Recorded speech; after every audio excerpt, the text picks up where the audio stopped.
Next, we bring out Gerald Chertavian. Gerald is the founder and CEO of Year Up, one of the fastest growing nonprofits in the country. We're really excited to have him here. It was founded in 2000 to use business excellence to engineer social change. So, here to talk about America's talent crisis, please give it up for Gerald.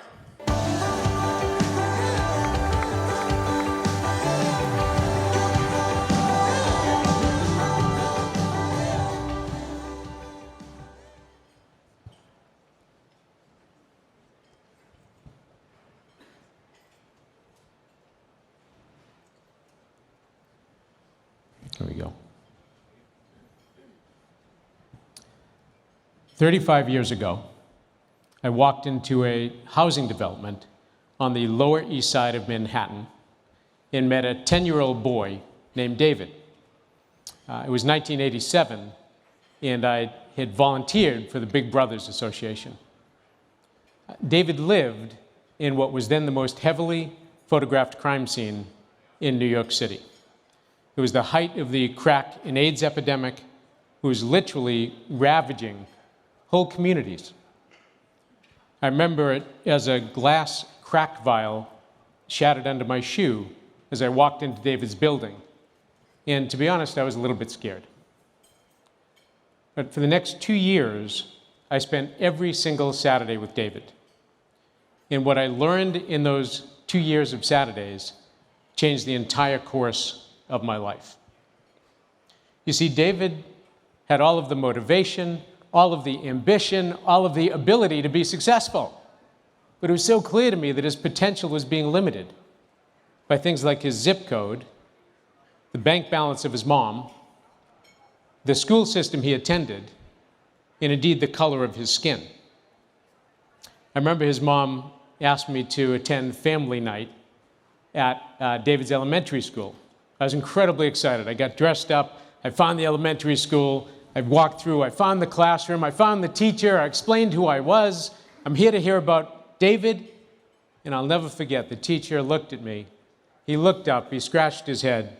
He said, David, which kid is he? Right? If that doesn't define educational inequality in this country, nothing does. It was clear to me that this was wrong and that we are wasting so much human capital in a country where we have no one to waste. Because of my experiences with David, I ultimately started 22 years ago a nonprofit organization called Year Up. Year Up works with low-income 18 to 26-year-olds, and in 1 year or less empowers those young adults to go from either no income or low income to a livable wage career in many of the country's very best companies. We've been fortunate to serve now 38,000 young people across this country and to put them on a true path to economic mobility. We now place more low-income young adults of color into the Fortune 500, into career jobs in the Fortune 500 than pretty much any other single institution in the United States. And we're proven through randomized controlled trial to raise wages for those young adults more than any workforce development program in US history. Okay, so why am I telling you this? Well, it's not to sell Year Up. It's not to raise funds. Although I admit, as a CEO of a nonprofit, yes, I spend a lot of my waking hours doing those two things. You see, at Year Up, we recognize that we are a program. And programs rarely change the country.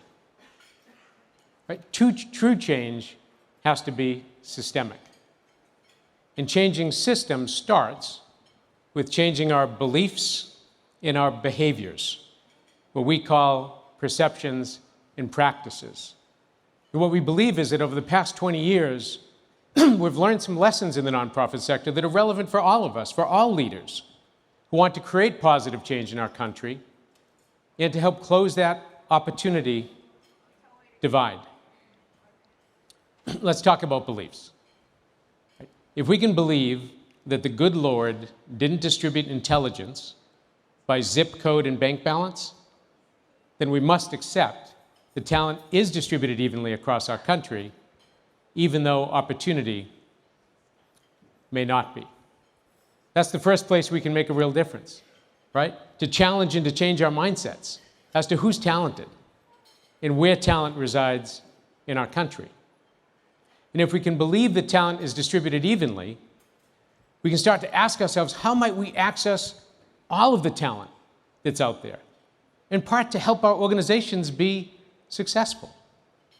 Because to be a successful organization in an increasingly diverse society, we have to attract, retain, and develop all the talent that's out there, and reduce the barriers that prevent that talent from finding their way to us.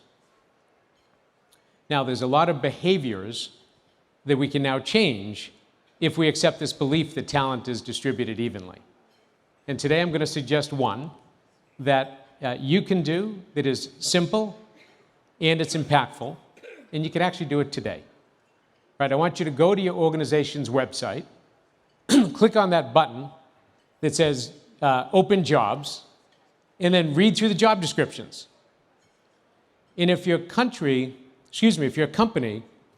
requires a four-year degree for a job, often a middle-skill job, so it requires that four-year degree as a condition to apply for a job, right? Just call up HR and say politely, what evidence do you have that this blunt sorting mechanism results in higher quality hires?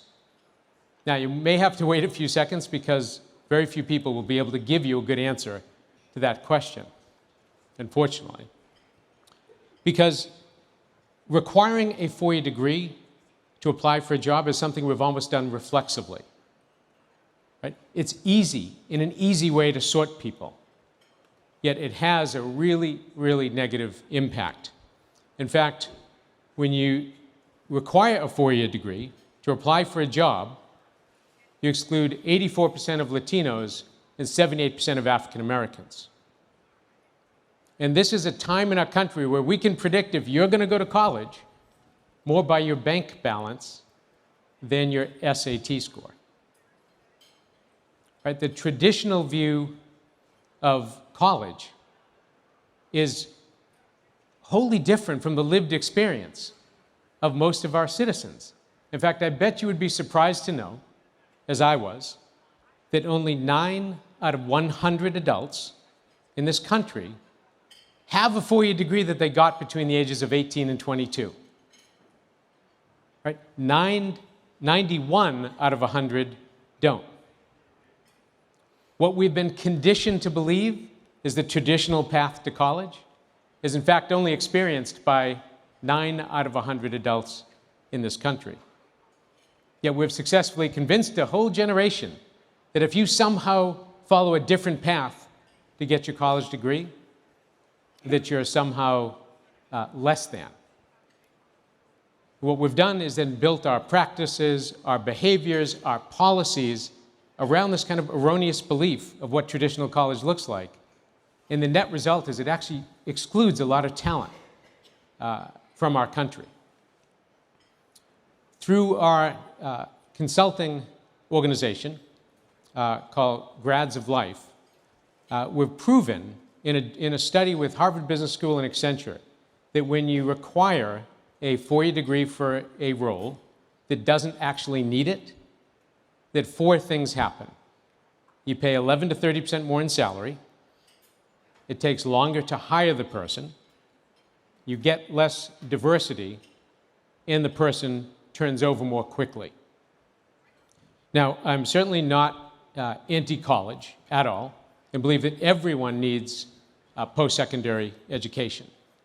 Although the economic reality is that the vast majority of citizens of this country need to do pay-worthy and credit-worthy activity at the same time, right? To combine those two at the same time. And really our challenge will be to how do we promote and develop multiple pathways that lead to post-secondary education, right? And then to value those pathways, to see them as relevant and valuable, Now, thankfully, a whole bunch of people in this room are working on innovations around this area, whether it's certificates, credentials, apprenticeship, skills-based hiring, right? A whole bunch of work's going on right now to try to change that paradigm in this country. And I just want to say to all of you, thank you, because your work is incredibly important at this time in our nation's history. Because this is not just about doing what's right for our organizations, it's about what's doing right for our country as we go down this path. But as we strengthen our organizations, we can recognize that in order to attract the best talent, right, we're going to have to think just a little bit differently to include all people in that equation. Here's David today. He's 44 years old. For all intents and purposes, he's a member of our family.